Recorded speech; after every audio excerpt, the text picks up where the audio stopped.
So, a spirit message for the day.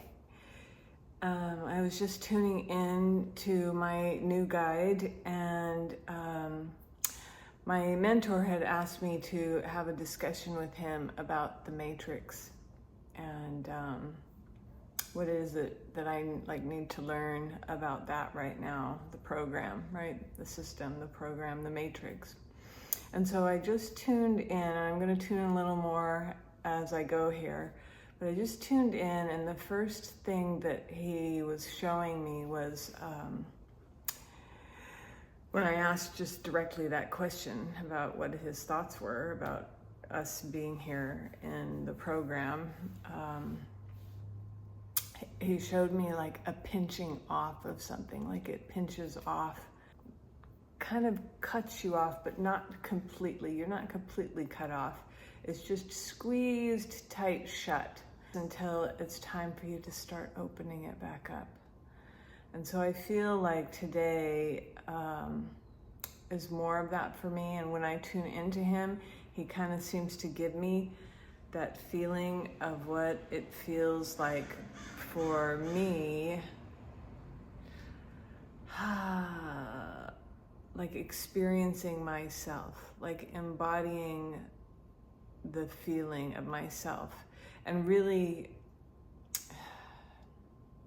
internalizing that intellectualized idea about what we are, what I am, and what you are. It's like God experiencing itself through you, right? Through me, through the cat and the plants, and and that is more of a feeling. You have to embody it. It's not. It really can't be intellectualized. So that's what he's kind of telling me right now.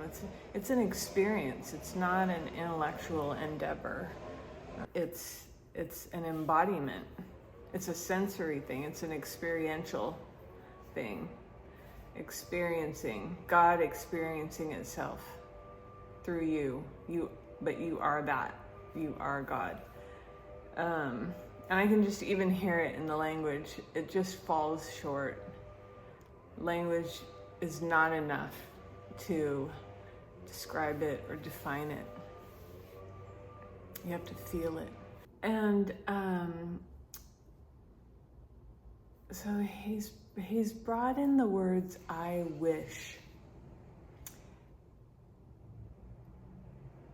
And the idea that I wish is an illusion. It has something to do with wishing for something. And he also gives me the idea of I dream.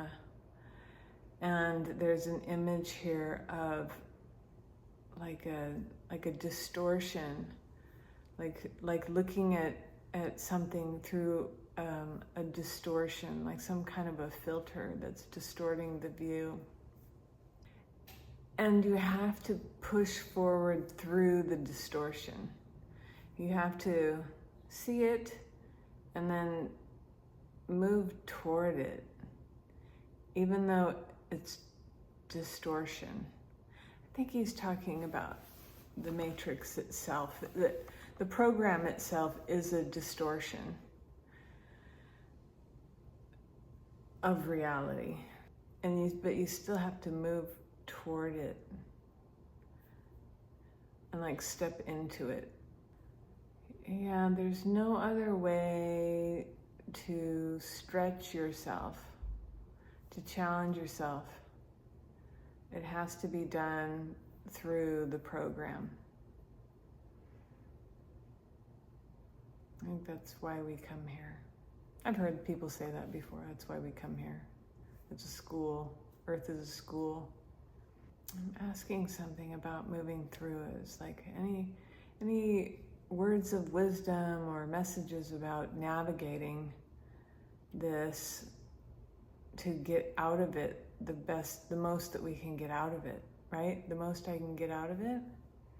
And it's really about seeing it for what it is so that you can play not better, but just like play the game. And I'm asking, like, when you play the game, you know, just like if you were playing a video game, you gotta step away for a while, right? You gotta step away and take a break from it. And just what his thoughts are on that, and where to do that, how to do that. So I think I already knew this, but it's like a returning to the earth, grounding back to the earth in nature, you know, bare feet on the grass or on the ground, on the dirt,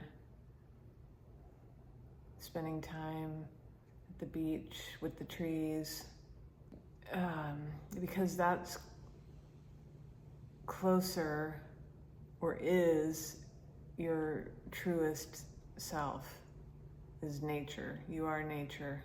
Even though nature is also part of the matrix, the natural world that we know on Earth is also part of the matrix. And really paying attention to the magic in the world. Like he's showing me like flowers. And I've always thought that about flowers. Whenever I looked at a flower, I was just like, wow, how can that even be, right? That's amazing. It's just amazing. And I remember way back when I was younger, I used to think that, even though I was never a religious type of person, I remember thinking that was one of the clearest indications that God does exist, right?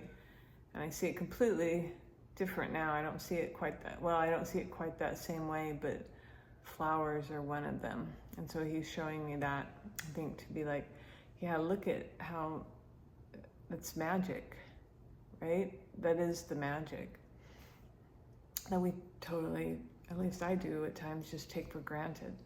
There's like this gift in being very present. As present as you could possibly ever be, because that's where you really see the magic in it all, is when you're in that stillness. And he's saying something about half the battle. Half the battle is getting to a place where you can become still. What's the other half of the battle? The other half of the battle seems to be like the rest of it, but the other half of the battle is also seeing that it's not a battle. Yeah, it's just paradox after paradox after paradox, isn't it? Okay, I'm gonna pause there and see you soon.